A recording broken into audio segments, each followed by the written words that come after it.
Voici le petit Robert Kiyosaki. Il a deux pères. Le premier a fait de grandes études, il est docteur, le deuxième n'a pas passé la quatrième. Les deux ont un bon salaire, mais l'un des deux aura des difficultés financières toute sa vie et laissera derrière lui de lourdes dettes à ses descendants. L'autre va devenir l'un des hommes les plus riches d'Hawaï et laissera un héritage de plusieurs dizaines de millions de dollars à sa famille. Dans ce livre, Kiyosaki va nous exposer les différents points de vue de ces deux pères. Tous les deux sont d'accord sur le fait que l'éducation joue un rôle primordial dans la vie. L'un est persuadé que les grandes études sont incontournables, l'autre pense que devenir financièrement intelligent va permettre au petit Kiyosaki de devenir riche. Le problème avec l'éducation financière est que c'est une matière qui n'est pas enseignée à l'école, mais à la maison, avec la famille.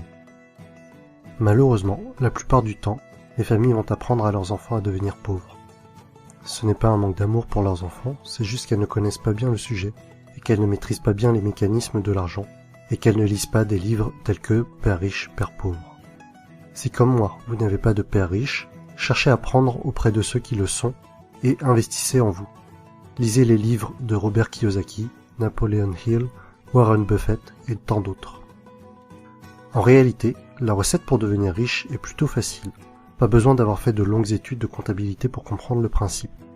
Deux concepts simples à comprendre, actif et passif. Un actif, c'est quelque chose qui va vous mettre de l'argent dans votre poche. Un passif, c'est quelque chose qui va, au contraire, vous enlever de l'argent de votre poche. En analysant un peu, tout peut être un actif ou un passif. Si vous achetez une voiture, la plupart du temps, il va s'agir d'un passif. Vous allez perdre de l'argent avec, sa valeur va se déprécier. Mais si vous êtes un chauffeur de taxi, si vous êtes commercial, et que votre voiture améliore votre image et qu'elle facilite certaines de vos affaires, alors votre voiture pourra devenir un actif. Si vous possédez une maison, et que, avec les factures, les différentes taxes et travaux, cela vous fait perdre de l'argent, alors il s'agit d'un passif. En revanche, si vous louez votre maison et que cela vous fait gagner de l'argent, c'est un actif. Voici un schéma assez classique pour représenter les pauvres, classe moyenne et riches. Les pauvres vont seulement dépenser leur argent. On ne distinguera ni de passif ni d'actif, mais seulement des achats quotidiens pour vivre. Les classes moyennes vont également avoir des dépenses, peut-être un peu plus importantes que les pauvres.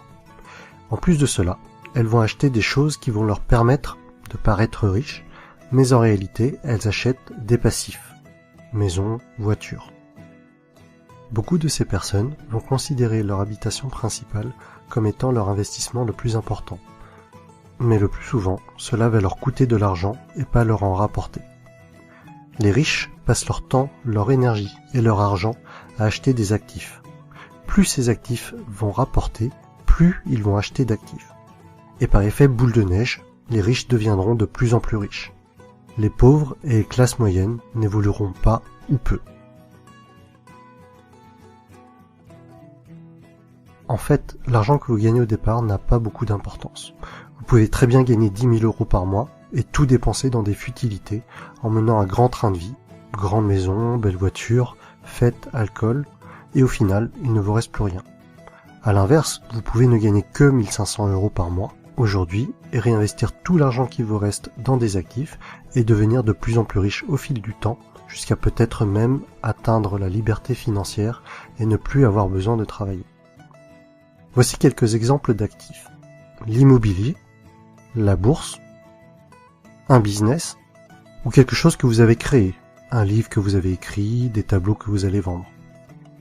Alors oui, dans la tête de nombreuses personnes, investir dans l'immobilier, dans un business, acheter des actions, c'est parfois risqué et vous pouvez perdre de l'argent.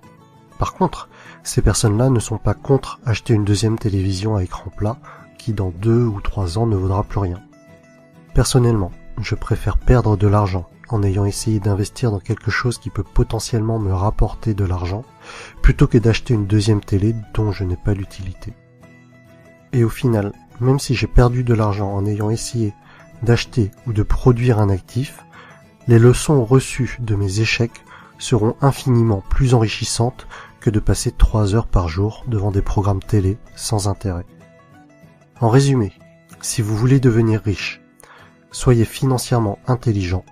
Apprenez auprès des personnes qui sont devenues riches. Apprenez à limiter vos dépenses. Concentrez-vous sur les actifs, limitez les passifs. Et voilà mon résumé du livre Père riche, Père pauvre de Robert Kiyosaki. Si vous avez apprécié la vidéo, mettez-moi un pouce bleu en bas à droite. Et pour suivre mon actualité, abonnez-vous.